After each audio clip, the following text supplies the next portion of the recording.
Coming in, the aviation regulator has cracked the whip on airlines after multiple reports of technical glitches which have come to the light in the last 1 month. Now, keeping this in view, the DGCA has mandated that aircraft at base and transit stations be only released by certified staff holding aircraft maintenance engineer category B1, B2 licenses. That is the technical mandate that has come in from the DGCA after those multiple reports of engineering glitches which have come in from multiple carriers. The DGCA demands compliance to this mandate by the 28th of July. I'm joined by Ridhima Bhatnagar on the broadcast who tracks the aviation sector. Ridhima, explain to us, how is this new mandate different from what was already taking place? I will just explain that, Ayushman, but I just want to put this in context for our viewers better, as you and our viewers would know that there have been multiple episodes just over the last few weeks where flights either had to return midway or they had to be diverted.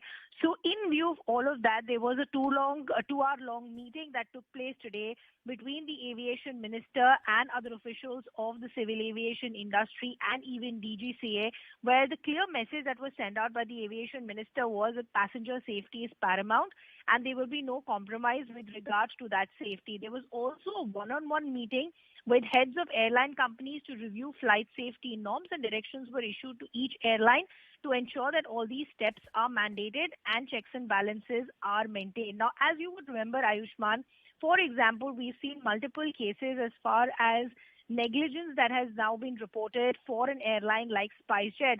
And when the DGCA had issued a show cause notice, there were two things that were mentioned to the airline. One, of course, was that maybe there were corners being cut as far as checks and balances were concerned, and the other was financial issues. So in that regard, today the DGCA, as you rightly pointed out, has cracked the whip on airlines after increased engineering-related occurrences. Now, essentially what they're saying that there needs to be a better stringent policy of these checks and balances.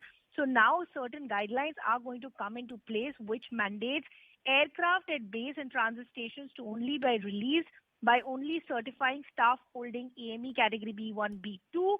DGCA's also spot checks showed that there were improper identification of cause of defect. There was increased trend of minimum equipment risk releases, non-availability of required certifying staff at short intervals for multiple scheduled arrival and departures, which was possibly leading to all these issues.